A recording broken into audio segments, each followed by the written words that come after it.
जय किसान। સૌથી પહેલા તો મારી જેવા એક નાના એવા ખેડૂત પરિવારમાં જન્મેલા ખેડૂતના દીકરાને આટલી મોટી જવાબદારી વિસાવદર ભેસાણ જુનાગઢ ગ્રામ્યની જનતાએ, આમ આદમી પાર્ટીએ અને ગુજરાતના સૌ લોકો એક મોટી જવાબદારી મને સોંપી છે, એ બદલ હું સૌનો ખૂબ ખૂબ આભાર માનું છું। મોટી જવાબદારી એટલા માટે કે આ વિધાનસભામાં કેશુબાપા પટેલ જેવા આગેવાનો, કુરજી બાપા જેવા આગેવાનો, અનેક એવા આગેવાનો આ વિધાનસભાથી આ વિસ્તારને નેતૃત્વ આપી ચૂક્યા છે।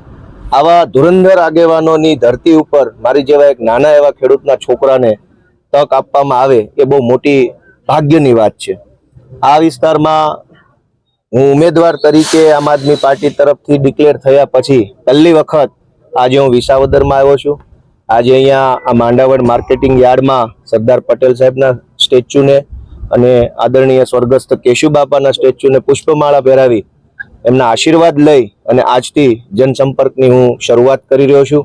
અમારી સાથે અમારા કાર્યકર્તાઓ ભાઈ શ્રી હરેશભાઈ સાવલિયા, ભાઈ શ્રી હિતેશભાઈ વઘાસિયા, અમારા રાજુભાઈ બોરખતરિયા, મહેન્દ્રભાઈ ડોબરિયા, અનેક આગેવાનો, નામી અનામી ખૂબ બધા આગેવાનો પૂરા ઉત્સાહ, જોશ જુસ્સા સાથે ભેસાણ વિસાવદર જુનાગઢ ગ્રામ્ય પંથકની અંદર ગોપાલભાઈ ઇટાલિયાને, આ વિસ્તારના ખેડૂતોને ન્યાય મળે, તક મળે એ માટે લડી રહ્યા છે।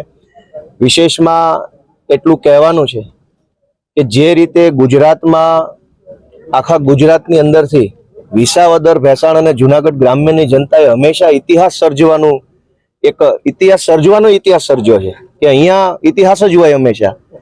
એક નાના એવા ખેડૂત પરિવારમાંથી આવતા કેશુબાપાને આ પંથક મુખ્યમંત્રી બનાવી દે છે અને મુખ્યમંત્રી બનાવ્યા પછી કેશુબાપા સાથે અન્યાય કરનાર ભાજપને આજ પંથક ક્યારે જીતવા નથી દેતું। વિશ્વની કહેવાતી સૌથી મોટી પાર્ટી બની જાય, દુનિયા આખીમાં જીતી જાય, પણ વિસાવદર ભેસાણ જુનાગઢ ગ્રામ્યના લોકો એટલા બળુકા છે કે જીતવા નથી દેતા। તો હંમેશા અહીંથી ઇતિહાસ રચાઈ રહ્યો છે। ત્યારે મને પૂરી એવી આશા છે, મને પૂરો વિશ્વાસ છે કે ફરી એક વખત ઇતિહાસ આજ વિસાવદર ભેસાણ જુનાગઢ ગ્રામ્યથી રચાશે। હજારો લોકો સ્વયંભૂ એક ક્રાંતિ આવવાની હોય એવી રીતે આ ક્રાંતિની અંદર જોડાશે, આ ચૂંટણીની અંદર જોડાશે, મને આશીર્વાદ આપશે, એક ખેડૂતના દીકરાને, એક નાના માણસને આશીર્વાદ આપશે અને ગુજરાત આખાનો અવાજ બનવા માટે થઈ અને મને વિધાનસભા સુધી પહોંચાડવા માટે તક આપશે એવો મને વિશ્વાસ છે।